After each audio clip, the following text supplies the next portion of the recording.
ករណីបាញ់រំដោះអ្នកទោសនៅខេត្តស្វាយរៀងកម្លាំងសមត្ថកិច្ចតាមចាប់ខ្លួនអ្នកទោសមេខ្លោងបានម្នាក់គណៈបពុផ្សេងទៀតបន្តរត់គេច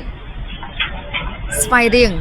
បើតាមសេចក្តីរាយការណ៍បានឲ្យដឹងករណីរំដោះអ ுக ្រិតជនដែលជាជនជាតិវៀតណាមចេញពីសាលាដំបងខេត្តស្វាយរៀងនៅព្រឹកថ្ងៃទី18ខែវិច្ឆិកាឆ្នាំ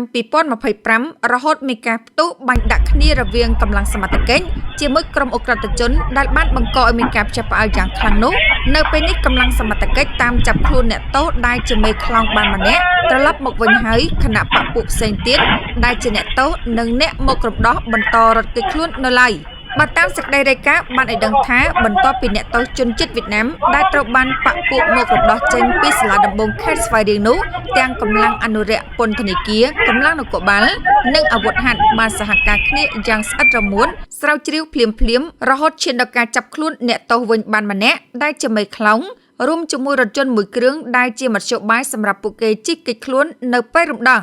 សមត្ថកិច្ចខេត្តស្វាយរៀងបានអះអាងថាអ្នកទោស6នាក់ដែលត្រូវបានរំដោះទាំងព្រឹកនៅពេលបញ្ជូនទៅបន្តនីតិវិធីនៅតុលាការនេះសង្ស័យពួកគេពាក់ព័ន្ធករណីស្គែមអនឡាញនិងគ្រឿងញៀនដែលត្រូវបានសមត្ថកិច្ចជំនាញចាប់ខ្លួនបានកាលពីពេលកន្លងទៅ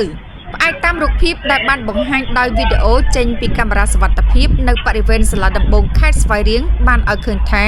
មុនពេលមន្ត្រីពន្ធនាគារបញ្ជូនមកដល់សាលាដំបងខេត្តគេឃើញស្ត្រីម្នាក់ស្លៀកពាក់ខោអាវខ្មៅនិងមានពាក់ម៉ាស់ដើរចូលមកកន្លែងចំណតរថយន្តទីដែលមន្ត្រីពន្ធនាគារនិងឲ្យអ្នកទោសទាំងអស់នោះចុះពីរថយន្តឈ្មោះសន្ទុះនៅពេលរថយន្តដឹកអ្នកទោសមកដល់អនុរិយពន្ធនាគារបានឲ្យអ្នកទោសទាំងនោះចុះពីលើរថយន្តហើយស្ត្រីខាងលើក៏បានដើរទៅក្បែរទ្វារចុះក្នុងអំឡុងពេលចូលក្បែរគ្នាអ្នកទោសម្នាក់ទំនងជាមេខ្លោងដែលដឹងផែនការច្បាស់បានឆ្លៀតឆក់យកកាំភ្លើងខ្លីមួយដើមពីស្ត្រីខាងលើដែលបានត្រៀមរៀបចំរួចរាល់និងបានបាញ់រះមកលើសមត្ថកិច្ចដែលឈរការពាររួចរត់ចេញទៅខាងក្រៅឡើងរថយន្តដែលពួកគេបានត្រៀមរៀបចំរួចរាល់ដើម្បីជិះគេចខ្លួនតែម្ដង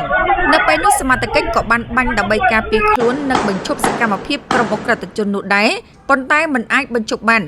រំលងបានប៉ុន្មានម៉ោងសេចក្តីរាយការណ៍ពីសមត្ថកិច្ចបានបញ្ជាក់ថា